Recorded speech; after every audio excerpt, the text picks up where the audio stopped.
नमस्कार बच्चों। आज हम व्यवसाय अध्ययन के एक बहुत ही महत्वपूर्ण टॉपिक अभिप्रेरणा के बारे में सरल भाषा में समझेंगे।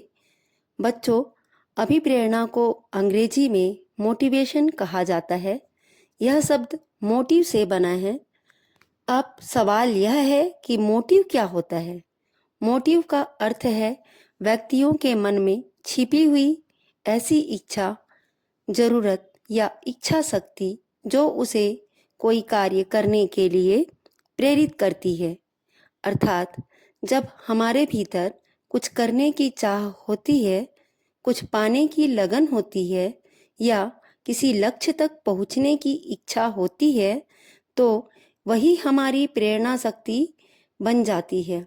जैसे यदि कोई विद्यार्थी अच्छे अंक लाना चाहता है तो वही इच्छा उसे पढ़ाई करने के लिए प्रेरित करती है। इसी प्रकार यदि कोई कर्मचारी अपने काम में अच्छा प्रदर्शन करना चाहता है तो उसके भीतर की इच्छा ही उसे मेहनत करने के लिए आगे बढ़ाती है।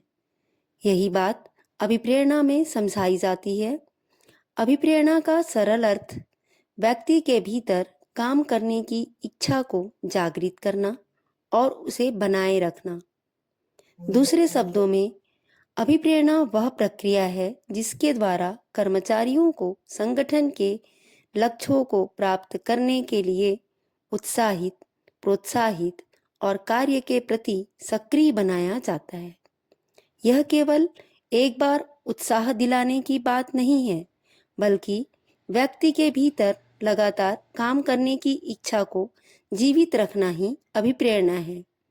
जैसे एक विद्यालय में दो विद्यार्थी हैं।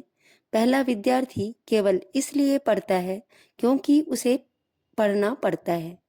दूसरा विद्यार्थी इसलिए पढ़ता है क्योंकि वह अच्छे अंक लाना चाहता है, अपने माता पिता को गर्व महसूस कराना चाहता है और आगे बढ़ना चाहता है।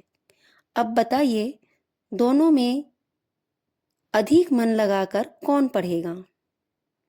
बिल्कुल सही, दूसरा विद्यार्थी, क्योंकि उसके भीतर प्रेरणा है।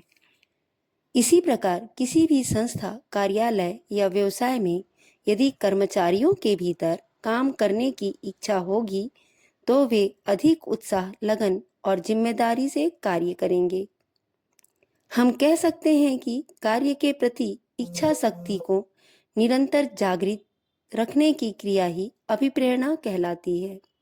तो बच्चों, अभिप्रेरणा केवल काम करवाने का साधन नहीं, बल्कि व्यक्ति के भीतर से काम करने की इच्छा जगाने की कला है। थैंक यू बच्चों। अगले भाग में हम समझेंगे प्रेरणा, अभिप्रेरणा और अभिप्रेरक में क्या अंतर।